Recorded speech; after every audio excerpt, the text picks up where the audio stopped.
Shalom saudara terkasih, salam jumpa bersama saya Romo Amo MSC dalam LSM Renungan 1 Menit pada hari Jumat, pekan ketiga Paskah. Hari ini kita merenungkan tema hidup oleh Yesus dari Injil Yohanes pasal 6 ayat 52 sampai 59. Kita dihantar untuk mengikuti di dalam rumah ibadat di Kapernaum ketika orang-orang Yahudi mendengar tentang Yesus yang menyampaikan bahwa harus makan dan minum makan tubuh Kristus dan minum darah Kristus akan memiliki hidup yang kekal. Maka mereka bertengkar bagaimana mungkin Yesus dapat memberikan tubuhnya, dagingnya untuk kita makan dan darahnya untuk kita minum. Saudara, hal yang tidak bisa diterima oleh orang-orang Yahudi.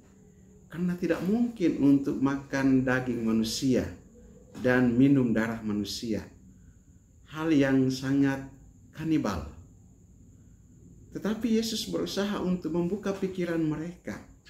Dengan makan tubuhnya, makan dagingnya, minum darahnya, akan memperoleh hidup yang kekal. Tinggal di dalam Dia dan Dia di dalam kita. Dan untuk memahami tentang makan daging Yesus dan minum darah Yesus, kita lihat dalam kelanjutannya. Di sana dia katakan bahwa dialah roti hidup yang telah turun dari surga. Bukan seperti yang dimakan oleh nenek moyang orang-orang Yahudi dan mereka telah mati. Tetapi dialah roti hidup yang sungguh nyata. Ketika kita memahami maknanya dengan makan roti hidup, identifikasi Yesus untuk makan dagingnya dan minum darahnya dengan dirinya sebagai roti hidup yang turun dari surga, bisa kita pahami dalam tanda, dalam maknanya. Dan dengan demikian kita berusaha untuk masuk dalam satu tanda yang lebih nyata, yaitu dalam Ekaristi. Ketika roti sebagai lambang, sebagai tanda tubuh Kristus, dan anggur sebagai lambang tanda darah Kristus yang diubah di dalam Ekaristi oleh tangan imam saat doa syukur agung. Lewat perubahan yang substansial ini, transubstansial, melampaui apa yang kita lihat, melampaui apa yang kita bisa cecap.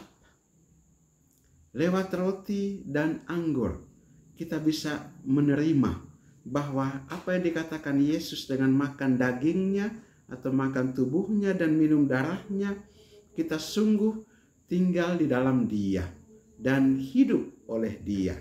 Sama seperti Bapa mengutus Yesus, demikian pun ketika kita makan dagingnya dan minum darahnya, kita hidup oleh Dia. Dan kita hidup oleh Dia, diubah oleh Dia, dan kita mengalaminya di dalam Ekaristi Kudus. Betapa dalamnya makna Ekaristi Kudus ini bagi kita sekalian, sehingga sungguh-sungguh kita usahakan agar melalui Ekaristi Kudus kita sungguh mencecap, menikmati makan tubuh Kristus dan minum darah Kristus itu. Sehingga daripadanya juga kita memperoleh hidup yang kekal dan dihidupi oleh Yesus sendiri. Dibangkitkan pada akhir zaman oleh Yesus sendiri. Maka ketika kita kalau mau untuk hidup oleh Yesus, maka kita perlu juga untuk makan tubuhnya dan minum darahnya, dan kita nyatakan di dalam Ekaristi Kudus, menghayati dan menghidupi Ekaristi di dalam perayaan Ekaristi maupun dalam hidup seharian kita sungguh-sungguh upayakan supaya Yesus yang tinggal di dalam kita sungguh hidup di dalam kita, dan kita dihidupi oleh Yesus sendiri, disemangati oleh Yesus sendiri, dan kita dibangkitkan oleh Yesus sendiri. Marilah kita berdoa. Allah Bapa kekal dan kuasa, kami mengucap syukur dan berterima kasih kepadamu atas kebaikan-Mu yang nyata di dalam Ekaristi Kudus, di mana Engkau hadir dalam rupa roti dan anggur. Tubuh dan darah-Mu dapat kami makan dan kami minum, dan kami boleh hidup di dalam Dikau. Engkau boleh menghidupi kami, menghidupkan kami, dan membawa kami kepada kehidupan yang kekal. Hidup oleh Dikau adalah kerinduan kami. Hidup oleh Dikau adalah suatu harapan kami untuk kehidupan kami yang akan datang. Maka bukalah hati kami senantiasa dalam menghayati Ekaristi, dalam keterlibatan kami di dalam Ekaristi Kudus, agar kami sungguh-sungguh mengalami kehadiran-Mu yang nyata dan dapat memperoleh kehidupan kekal yang Engkau janjikan bagi kami. Engkaulah Tuhan dan Juru Selamat kami, kini dan sepanjang segala masa. Amin. Berkat Allah yang Maha Kuasa turun dan tinggal atas saudara sekalian, Bapa dan Putra dan Roh Kudus. Amin.